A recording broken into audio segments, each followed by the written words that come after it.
Fait que là, moi, le gars m'a texté, il dit, je démissionne avec mon employeur tantôt, puis il dit, je te reviens. Il me texte vers 17h, il dit, Christian, finalement, il dit, j'ai eu une contre-offre de mon employeur, il voulait pas que je parte. Puis là, j'ai dit au gars, là, j'ai dit, c'est plate, parce que ça fait 4 ans que t'es là, ton boss, là, vu que tu t'en vas, là, il t'augmente de 8-10 000, là. Fait que ça fait 4 ans que tu te fais avoir, là, tu sais, c'est ça, j'ai dit, je respecte ton temps. Non, c'est ça. Ça arrive. Bienvenue au podcast Étape par étape, l'endroit où on décortique le parcours de celles et ceux qui sont sur la route de leurs rêves ou qui l'ont atteint. Chaque semaine, on reçoit des gens authentiques, vrais et passionnés. Des gens qui ont dû prendre des décisions dans leur vie pour se rendre là où ils sont aujourd'hui. Puis c'est pas un hasard s'ils l'ont fait. Je veux remercier énormément notre plus gros partenaire là-dedans qui est Concept VIP, un entrepreneur général spécialisé dans le terrassement et dans le drainage, et l'entreprise Vision Impact Performance. Je t'invite à ouvrir grand tes oreilles, mais surtout, ouvre grand ton esprit. Aujourd'hui, on décortique le métier de chasseur de tête, un métier peu connu et qui gagne à se faire connaître. J'ai l'honneur d'accueillir Christian Tremblay. Bon, fait que Christian, là, on tombe dans la partie qu'on va vraiment décortiquer le métier de chasseur de tête. On rentre dans ton univers plus professionnel, puis je veux qu'on le décortique vraiment étape par étape, comme si tu devais l'expliquer à un enfant de 3 ans. Fait qu'on part ça simple. C'est quoi un chasseur de tête, si tu avais l'expliqué à un enfant de 3 ans? Clairement, là. Oui, un chasseur de tête, dans le fond, ça va aider une entreprise à combler un poste. Moi, je suis vraiment spécialisé pour tout ce qui est poste de bureau puis de gestion, parce que je travaille avec LinkedIn, on pourra en reparler. Là, LinkedIn qui est un réseau pour les professionnels, un réseau social pour les professionnels. Puis, bien souvent, une entreprise, à un moment donné, bon, ils sont en croissance, il faut qu'ils embauchent des gens. Ils vont embaucher des gens dans l'usine, ils vont embaucher des gens dans les bureaux à différents rôles. À un moment donné, les entreprises, première des choses qu'ils font, c'est qu'ils affichent. Ils vont afficher un poste sur différentes plateformes d'emploi, Jobilico, Jobboom, Indeed et d'autres. Ils vont publier sur leurs médias sociaux. Dans certains cas, ils vont avoir des candidatures, assez souvent. Puis ils vont rencontrer des candidats, puis ils vont décider qui embauche.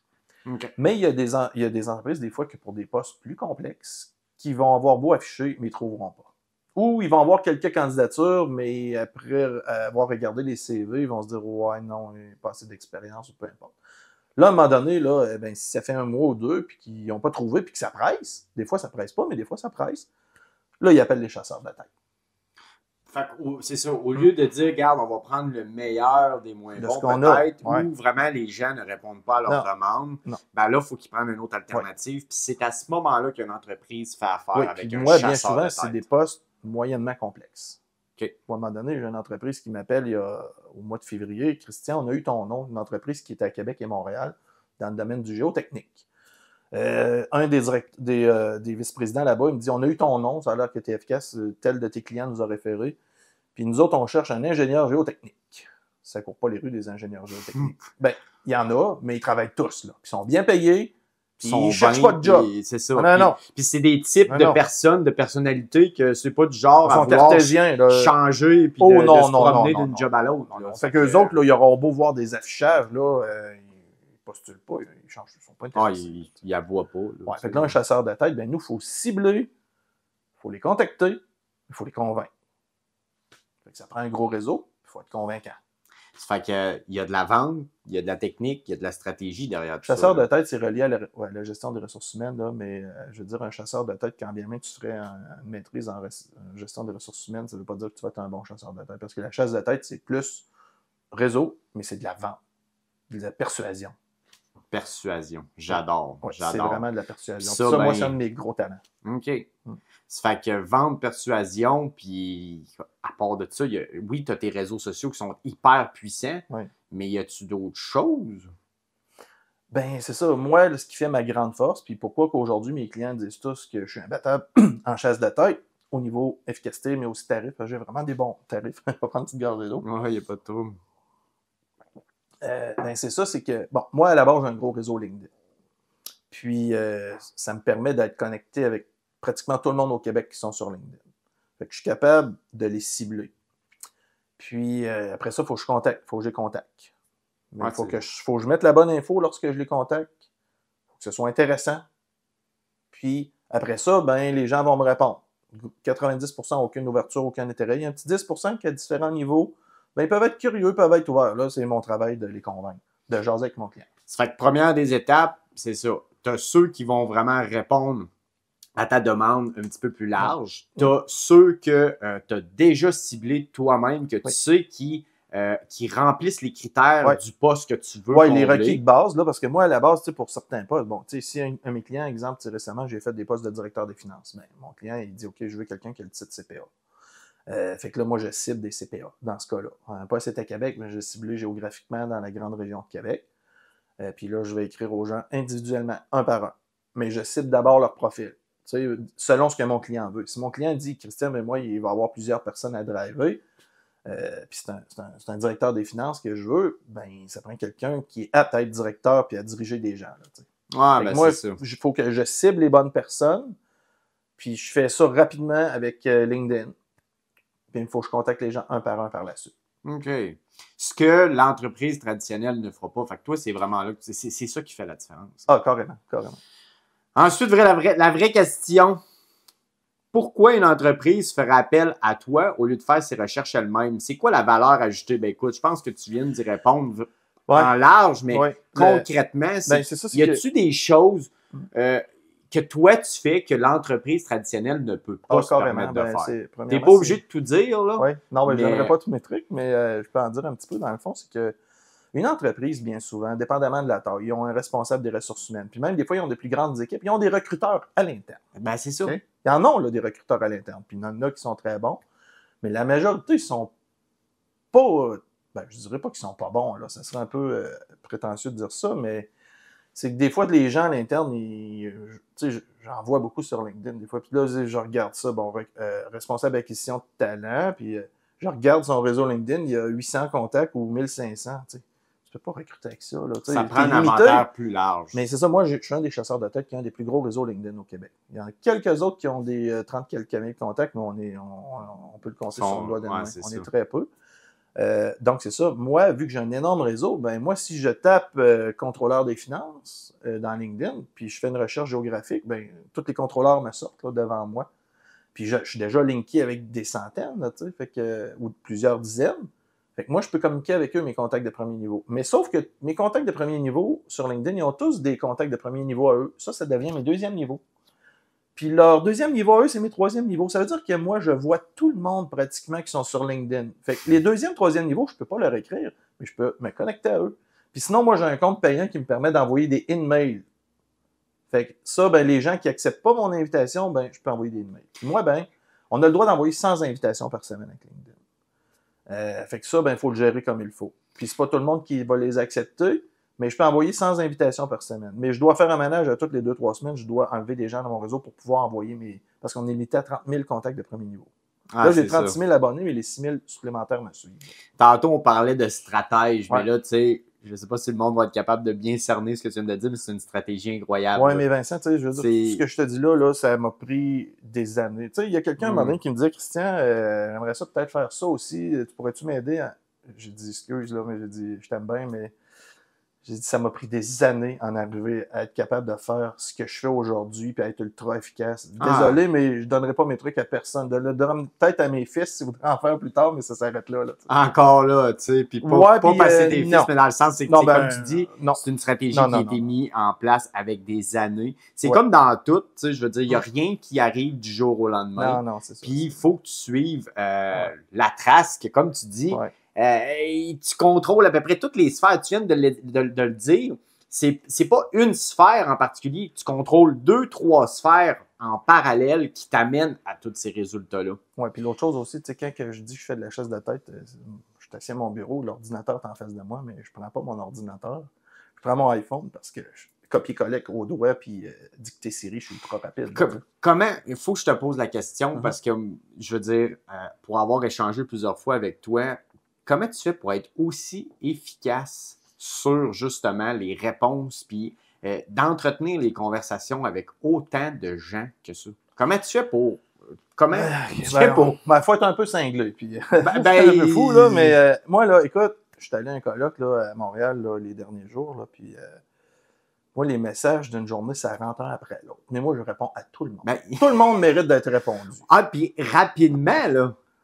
Honnêtement. Moi, si quelqu'un m'écrit et qu'il n'y a pas de réponse en dedans de 24 heures, c'est parce que je suis mort. Ou je suis à l'hôpital dans le coma, là, tu sais. Je comprends. Très rapide, tu sais. Puis, Mais oui, il y a beaucoup de gens qui communiquent avec moi. Tous les jours, il y a des gens qui m'écrivaient « Christian, moi, je suis plus heureux dans mon poste ou mon poste a été aboli, je suis à la recherche. » Puis là, je regarde, ben tu sais, OK, dans quelle région?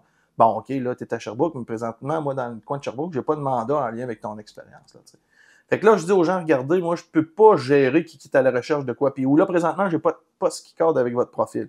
Mais allez sur mon profil, suivez-moi, puis activez la cloche, vous allez être notifié à chaque fois que je mets un nouvel affichage en ligne. Fait que c'est la façon que j'ai trouvé de gérer la plus rapide, efficace et agile. Parce que oui, il y a peut-être des chasseurs de tête qui vont se garder des dossiers, tous les gens qui sont dans le domaine de la comptabilité, dans telle région. Mais moi, il ne faut pas que ça soit trop lourd à gérer. Alors, le plus efficace possible. Moi, c'est le plus efficace possible avec le moins d'efforts possible. C'est toujours ça qui m'a drivé. Le plus de résultats possible avec le moins d'efforts. Ah, ben c'est bon. Puis comme c'est ta stratégie, c'est ce que tu as développé, puis ça fonctionne. Tu rencontres un candidat. Comment tu sais si c'est la bonne personne pour le bon poste? Tu poses quoi comme question? Puis c'est quoi que tu observes en premier? Bon, première des choses, c'est que moi, dans le fond, dans ma façon de travailler, bon, il faut comprendre une chose, c'est que les entreprises, quand ils m'appellent, là, leur problème à eux, c'est pas de choisir, c'est pas d'évaluer un candidat. Leur problème à eux, c'est d'avoir des candidatures qui ont de l'allure. C'est pas des évaluer, tu sais, puis parce qu'ils sont mieux placés que moi pour savoir qui ont besoin dans leur équipe. Moi, à la base, tu cherches un directeur des finances, tu veux qu'il ait au moins 5-8 ans d'expérience, tu veux qu'il ait un titre CPA, donc une formation universitaire, puis tu veux quelqu'un qui... Tu sais, moi, les clients, ils me le disent, là, Christian, envoie-moi pas une candidature de quelqu'un qui change de job à tous les 6-12 mois. Tu sais, moi, si j'engage quelqu'un, c'est pas pour le remplacer dans... Fait que, tu sais, des gens, là, moi, je vois des gens, là, surtout des moins de 40 ans, là, ils sont sortis de l'école il y a 13 ans. En 13 ans, ils ont travaillé à 9 places. Là, oui, je comprends. Ça, là, c'est la pire des choses pour un employeur. Fait que les employeurs disent, il est pas stable, Christian, envoie-moi pas ça, là, tu sais. C'est plate à dire, là, mais ça, c'est un des critères majeurs d'importance. Puis c'est tabou, là, parce que moi, si je m'en vais dire sur LinkedIn au monde, là, il y a ceux qui changent de job à tous les 6-12 mois, c'est pas bon. Je vais me faire varloper. Il y a plein de monde qui vont dire, ah ben moi, là, regarde, si j'ai travaillé à 9 places les 10 dernières années, moi, j'ai pogné un employeur qui était toxique, puis ci, puis ça. Puis là, à un moment donné, je me rends compte que c'est tout le temps les employeurs le problème. Mais tu sais, il y a des gens qui ont pas ils prennent pas la critique. Puis tu sais, c'est pas tout le monde qui met de la rigueur puis de l'effort. Puis je dis pas que ces gens-là sont tous pas bons, pas du tout. Puis vraiment, ça t'envoie, je pensais pas qu'il y en avait tant que ça. Puis c'est vraiment un critère que les employeurs. Moi, mes enfants, là, mes 5 enfants, le meilleur conseil que je vais leur donner plus tard, si tu commences une job à quelque part, ça se peut, tu sais, laisse-toi une chance, première des choses. Ça se peut que t'aimes ça. Ça se peut que t'aimes moins ça. C'est sûr que si t'es sur le bord d'être en dépression, ben ok, tu t'en iras, tu sais. C'est ça. Mais endure un peu, puis tough. Puis au pire, fais 2-3 ans, puis tu iras ailleurs. Au moins, les gens, par la suite, vont dire, OK, il a travaillé là 3 ans, ils vont voir une mini-stabilité, là, tu sais. Moi, à un moment donné, en début de carrière, ma première job, c'était planificateur de production puis approvisionneur. En sortant de l'université en 2000, là, en gestion des opérations, et chaîne d'approvisionnement, c'était ma première job. À un moment donné, cette entreprise-là m'a offert un poste au département de marketing. Il fallait que je déménage à Montréal. Mes amis étaient tous en Beauce, ça me tentait plus ou moins d'aller à Montréal, mais je me suis dit, garde, pour l'expérience de travail, garde, je vais y aller. Puis, mon supérieur immédiat à l'époque, là-bas, j'étais pas son premier choix. Là, mon anglais n'était pas assez fort à ce moment-là. Je me débrouillais bien, mais là, une job comme je venais de pogner, il fallait que j'aille un anglais quasiment parfaitement bilingue, je ne l'étais pas. Fait que j'ai parti avec une prise un petit peu. Puis la première année, ça a été tough, là, vraiment tough. Puis même, là, à un moment donné, j'étais découragé. Là, mais moi, au lieu de... Il y a bien des gens qui auraient probablement abandonné, mais moi, je me suis dit, non, c'est pas vrai. Moi, mais que je parte de ce job-là, là, j'espère que je vais être bon. Puis je vais être apprécié, tu sais. Fait que j'ai rushé. Je travaillais le soir. Dans ce temps-là, j'étais tout seul à mon appartement sur la rive-sud de Montréal. Ma conjointe n'était pas venue me rejoindre encore. Je travaillais jusqu'à 9-10 heures le soir, tu sais, pour me démerder avec l'anglais. Mon dictionnaire d'anglais, là, à côté, là, parce que dans ce temps-là... Google Translate en 2004, là, c'était pas encore bien fort. Puis l'Internet à la maison, à mon appartement, c'était avec le téléphone. C'était catastrophique. Là. Il n'y avait pas d'iPhone, tu sais.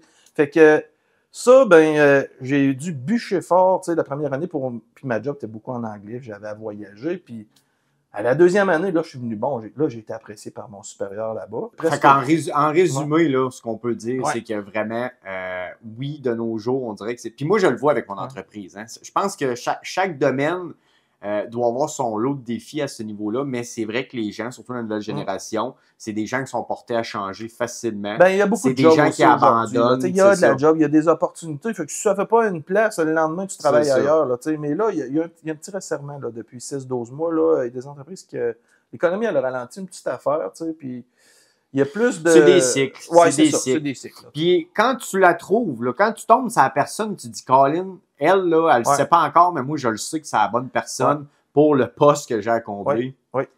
Là, si elle veut pas, si elle doute, si c'est là que tu rentres dans la persuasion, dans la vente, dans la... Ben, il y a des gens, tu sais, des fois, là, je vais approcher des gens pour un poste. Il y a des fois des gens qui vont dire, OK, regarde, Christian, ça pique ma curiosité, peux-tu m'en dire plus? Le nom de l'entreprise et tout.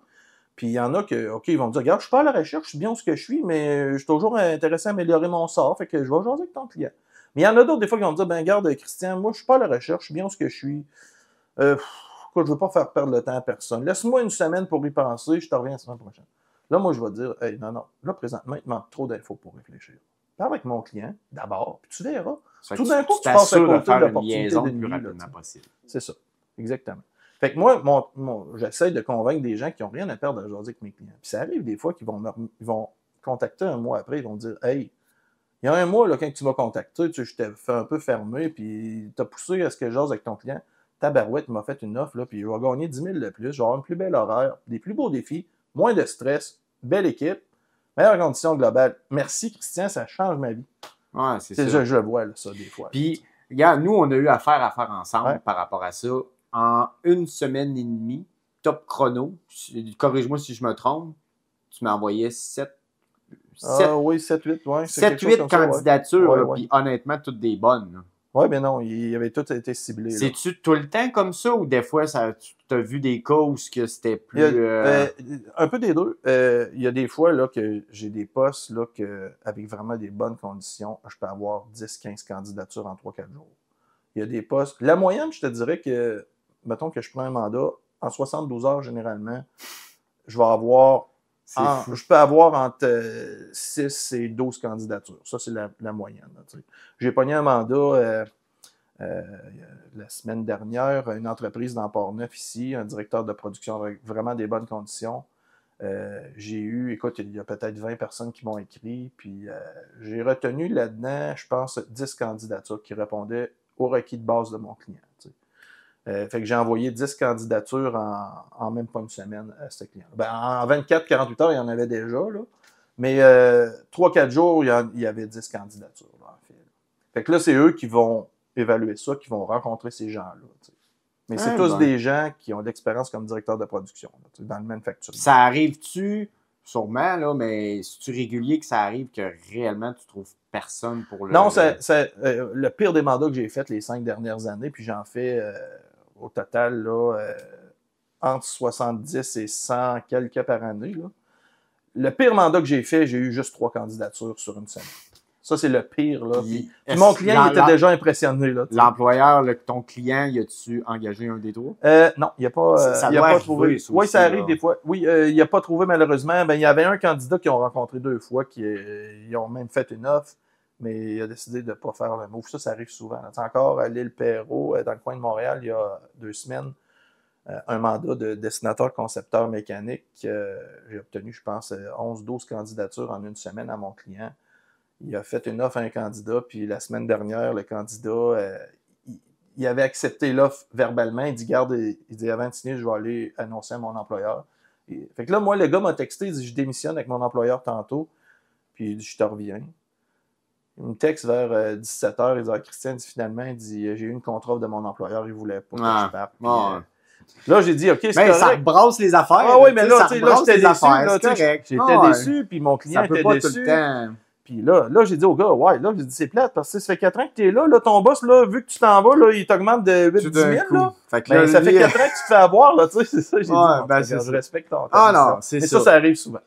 Puis, pour finir, écoute, cette section-là, c'est quoi, selon toi, le plus gros mythe ou la fausse idée que les gens se font sur le métier de chasseur de tête? Y en a-tu un que tu vois régulièrement ou y a-tu une anecdote par rapport à ça que tu dis, Colin, je l'entends souvent celle-là, puis ça n'a pas rapport. Écoute, il n'y a pas rien de frappant là, qui me vient à l'idée là, à répondre à cette question-là, mais bon, c'est c'est mal connu un petit peu, là, comment que ça fonctionne et tout ça. Bon, tu sais, des chasseurs de tête, des fois, la perception que c'est que c'est très cher faire affaire avec un chasseur de tête, là. Ça peut être cher. Ça peut être effectivement très cher. Ça peut aussi, moi, en tout cas. Ben, c'est pas compliqué. La majorité des chasseurs de tête, ils fonctionnent au pourcentage du salaire annuel du poste. Okay. Ils peuvent charger, dans le passé, c'était 15. Là, on voit beaucoup du 18, donc, 20, pour un 22. poste à 100 000, ça va être autour de 18, 20%. Mais là, les postes de cadre, bien souvent, là, ça peut être du 20, 22, 24%. Ça veut dire un poste à 200 000, ça peut coûter 24% de 200 000. C'est ça. Mais mettons, on prend un chiffron, 100 000, 24 000, donc 24%, ça peut coûter jusqu'à 24 000 ouais. à l'employeur. Oui, puis ça, c'est pour un an ou chaque année? Non, ça, c'est l'embauche? Non, c'est la première année. C'est l'équivalent du pourcentage du salaire annuel du poste. OK, parfait. Ça peut aller jusqu'à 22, 24.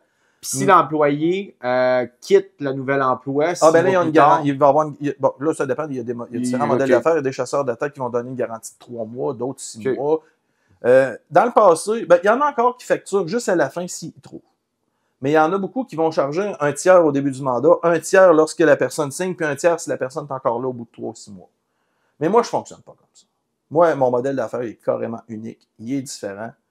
Je ne veux pas tout dévoiler, mais il reste que moi, je suis moins cher que ça. Tu sais, bon, il faut faire attention, il y a des chasseurs de tête qui, eux autres, quand ils chargent 20-24%, ils vont faire le travail de rencontrer les candidats, puis soumettre juste le top 3 des candidatures, là.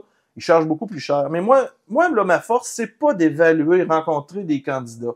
Moi, je me dis que c'est mes clients qui sont mieux placés que moi pour juger. Fait que moi, dans le fond, le client, il me dit qu'est-ce qu'il veut, qu'est-ce qu'il a besoin. Moi, ma grande force, c'est de cibler des gens, de les convaincre de jaser avec eux. Ça, c'est mon talent. Mon énorme réseau, il m'aide, puis le reste. Moi, je leur envoie ça. Puis quand ils embauchent, ben là, moi, dans le fond, je charge un montant initial au début, puis un autre montant quand il y a une confirmation d'embauche. That's it. Ouais. Fait que Christian, on arrive un peu plus vers la fin. Ouais. En une phrase, c'est quoi ton super pouvoir? Mon super pouvoir, tu sais, comme je te disais tantôt, mon énorme réseau LinkedIn, là, ça c'est... Réseau LinkedIn. Tu sais, je t'avais raconté qu'en 2011, j'avais eu un déclic, là, tu sais. Puis c'est à partir de là que j'ai vu que je pouvais aider des entreprises à combler des postes à cause de mon gros réseau. Puis après ça, petit à petit, j'ai commencé de plus en plus à en faire. Puis, fait que tu dirais vraiment ton réseau. Mon réseau, mais après ça, force, c'est la communication. Il y a de la psychologie là-dedans. Il y a des gens qui me... C'est ça, c'est de les convaincre. C'est d'être convaincant. La persuasion, c'est évidemment, je pense, mon plus gros atout.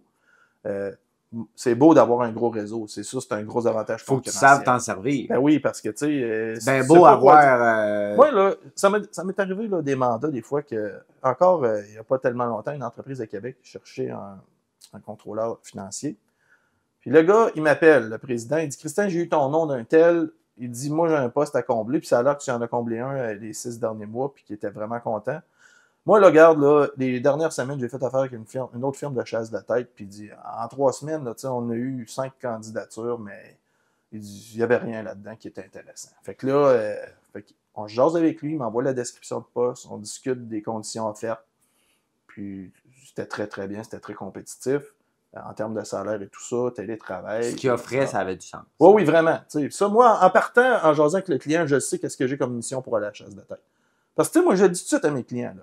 Le nerf de la guerre là-dedans, c'est... Tu sais, regarde, bien souvent, quand ils m'appellent, c'est parce qu'ils sont dans la merde, ils ne trouvent pas. C'est le plein emploi. Puis... s'ils ont la chance de le trouver par eux-mêmes, ils vont le faire. Oui, parce qu'au lieu de payer des milliers de dollars, tu sais, trouve-les par toi-même. Mais ils ne sont pas tout le temps capables, puis des postes complexes. Fait que, tu sais, à un moment donné, moi, je leur dis, OK, regarde, ce que tu cherches, là, il n'y a pas là. Il n'y a pas de monde qui sont à la recherche là-dedans aujourd'hui. Là. Fait que, moi, il faut que tu me donnes les munitions pour aller débaucher quelqu'un quelque part qui est peut-être pas 100% heureux, puis l'emmener chez toi. Fait que, ça me prend un salaire compétitif. Puis si t'es plus compétitif que la moyenne, t'es encore mieux. T'sais.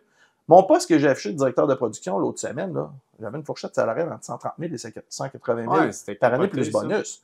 La plupart des directeurs des productions dans bien des usines ici, ils gagnent entre 100 et 130, 140 000. Bon, les plus grosses entreprises, un petit peu plus. Mais là, écoute, ça a attiré l'attention.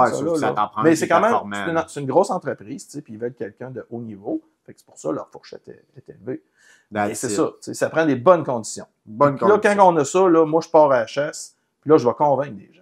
Tu t'en vas chasser des têtes. Ouais. C'est parfait, ça. Christian, pour toi, la vraie réussite, là, instinctivement, Ouais. froidement, Très bonne question. c'est quoi? Ouais.